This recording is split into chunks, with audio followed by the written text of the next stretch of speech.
Alright, so this is part 2 of how to edit and correct artifacts in BioPack. So after you filter your data, the next step is to identify any artifacts within the data. And really the best way to do this is to resize the data set. So in order to do this, you'll go to Auto Scale, click on it, and then enter Control Y. And what this will do is resize the data set so that you can view it all at once. So after you've done this, your next step will be to scan for artifacts. For example, as you look at this data set, you can see that it's relatively uniform here and here, but in the middle here, there's a large disruption, and to me, right away, that's going to signal that there's probably some artifact in this area. So now what we'll do is take our zoom tool, and we'll zoom in on this area, and you can see that there is in fact some artifact here that we're going to want to correct.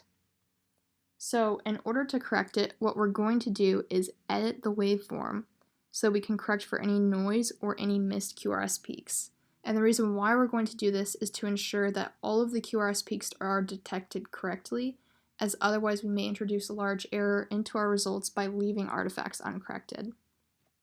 So what you're going to want to do is first examine the waveform to see how much correction is needed. For example, to me, it looks like these QRS peaks are hitting at about half of the height of the rest of the peaks, and we want them to be all relatively uniform. So to fix this, what we'll do is we'll zoom in on the wave,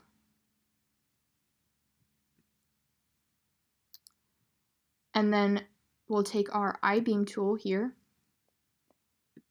we'll highlight from one end of the wave to the other, and then go to Transform, Waveform Math.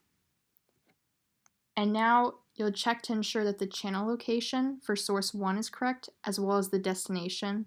They should both be the channel that you're working on. You're also going to want to check that source 2 is K, which is a constant, and that it's on the addition setting. And now you're going to enter the constant that you want to add to the waveform. So I'm going to add 900 because it looked like this peak was about half the height of the rest of them. And then you'll click OK. And you can see that your peak is now transformed. So now we can just go ahead and do that to the rest of them.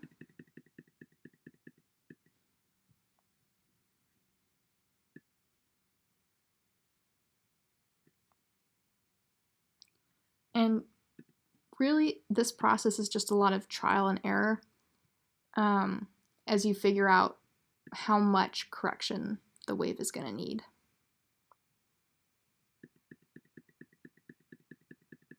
We'll go over here. That one looks about good.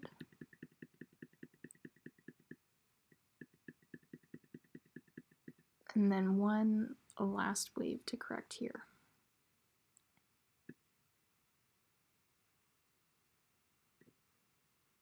And since this one is a lot lower than the rest, I'll probably add a bit more. There we go. Okay, so once you've done that, now what you're going to want to do is zoom out again so that you can see your corrections. And so you can see here, now all of the QRS peaks are hitting at relatively the same area, which is what we're going to want to see. So after you've done this, now we're going to scan for any non-QRS peaks that are above the height of other QRS peaks. So for example, this area right in the middle here. And the reason why these are a problem is if they pass the detection threshold, they could be detected as QRS peaks when they're not. So we're really going to want to correct them. So you'll zoom in once again, and then take your I-beam tool, and you're going to highlight from one end of a QRS peak to the next, so this in-between area. And then you'll go to Transform, Math Functions, and Connect Endpoints.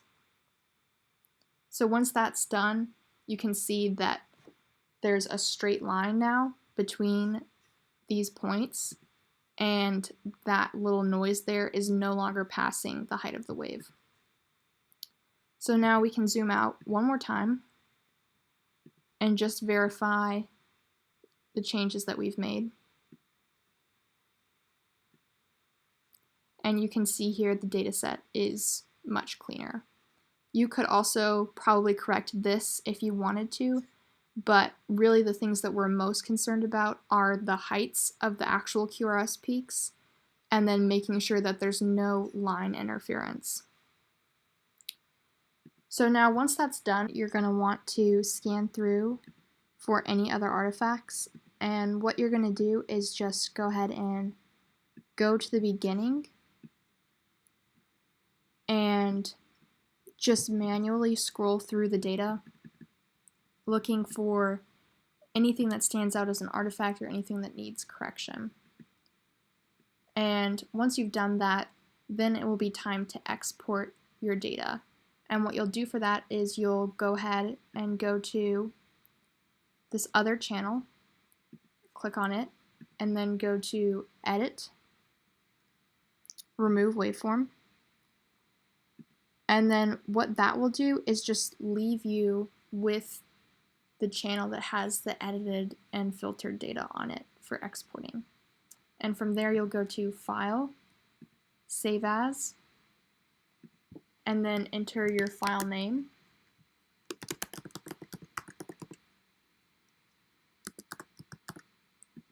Make sure to save it as a text file, and then click Save. And OK. And that's the whole process.